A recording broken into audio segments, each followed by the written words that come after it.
Keith here with Z Systems. I'm going to do an unboxing video for you today. It's not something we normally do, but we got something in that I think warrants a little bit of excitement, a little bit of something special. It is the MPC 3610, which is right here. If you don't recognize MPC 3610, I'm not surprised. It is a Sony camera, so it's got some unusual part numbers to it. It's better known as the Venice.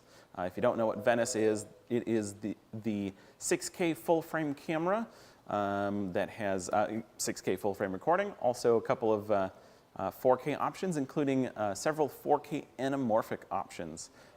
So without further ado, I'm going to get to the unboxing. We've got the camera itself and some accessories to get through. So I'm going to get through it just as fast as I can. So one great thing about Sony packaging is that it does not require you to use a blade to open anything. So we've got a power or viewfinder cable here, the paperwork, and it looks like possibly an extra body cap on there. All right. We've got, this is the top handle for the camera. Let's get in there. All right. First thing I noticed about this is a much more sturdy top handle than we've seen with previous cameras. It's got several 3/8 and 1/4-20 thread mounts, some sort of locking mechanism, probably for easy on-off of the top handle itself. Solid metal, very heavy. What else do we got in here? All right, so this looks like it's the rest of the top handle assembly.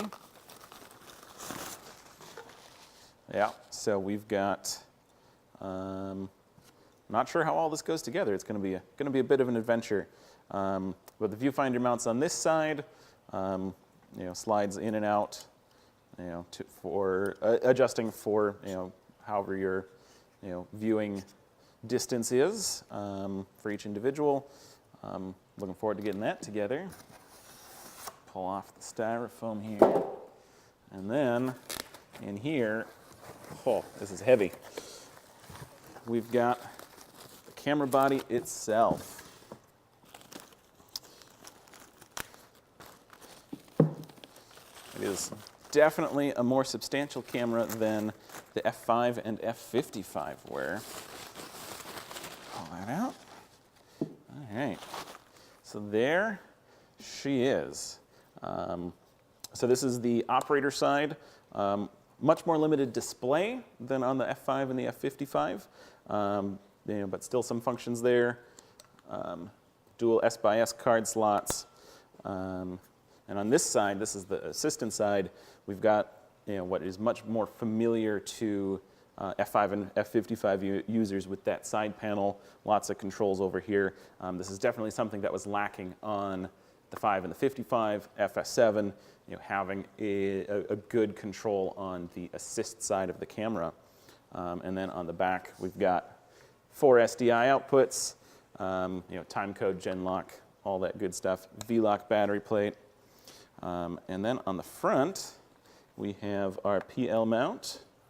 And in there, if you can see it, that's that nice, huge, full frame sensor.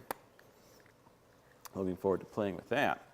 The camera does also have an E-mount option, so you could use any of your alpha lenses on here.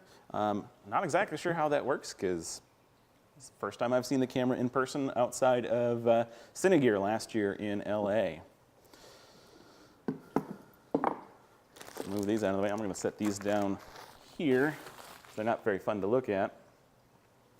Next up, we have, this is an AXS R7. This isn't a new product. We've had one for quite a while, paired it with our F55. This is kind of what makes the Venice as cool as it is. Not that 6K in full frame isn't cool, but what this allows you to do is record in RAW. And it's 16-bit linear RAW. which contains an astronomical number of colors and shades of exposure. And it records, I think with the Venice, it's up to 4 varieties now. So there's the full-on RAW, and then there are 3 flavors of what's called extended original camera negative.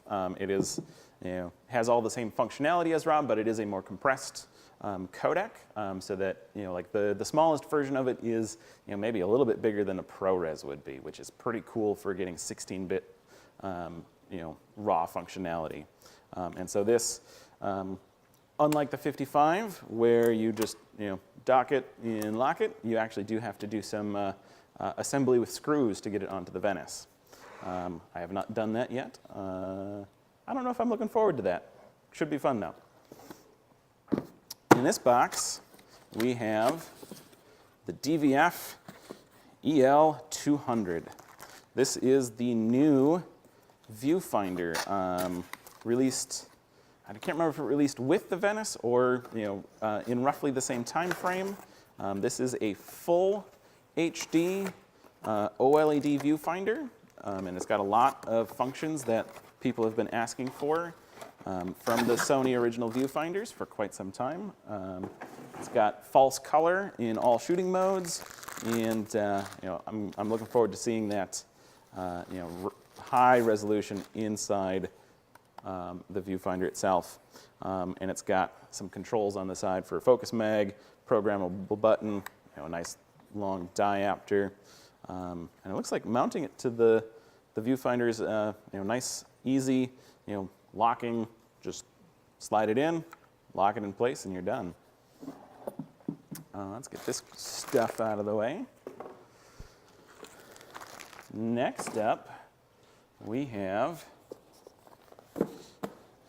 this guy. This is the AXS R1, or AR1. This is the new AXS media reader for this guy. And it is a Thunderbolt reader. I believe it's Thunderbolt 2, which enables much faster transfer times than the USB 3 version. It is, however, a lot more expensive, but it is good for the AXS media. It will also read S-by-S media, and it is Thunderbolt 2. It does have a pass-through, so that you can daisy chain it in with your other other devices. There's 2 things left. They're in these envelopes. This is the CBKZ 3610F. This is the full-frame license, which allows for full-frame recording on the camera. It is just a license. It's not a component that you install. It's a software that you unlock. And then the CBKZ 3610A. This is the anamorphic license. Similar to the full-frame license, it enables anamorphic recording modes on the camera. It's just a piece of software. It does cost a fair amount. It is rentable. If you have a Venice that doesn't have it fully unlocked, you can rent it by the week or by the month. And I think that does it. I don't have any more boxes to go through. Excited to put it all together and get it up and running and see what it can do. All right. Look forward to posting some videos for you guys from the Venice.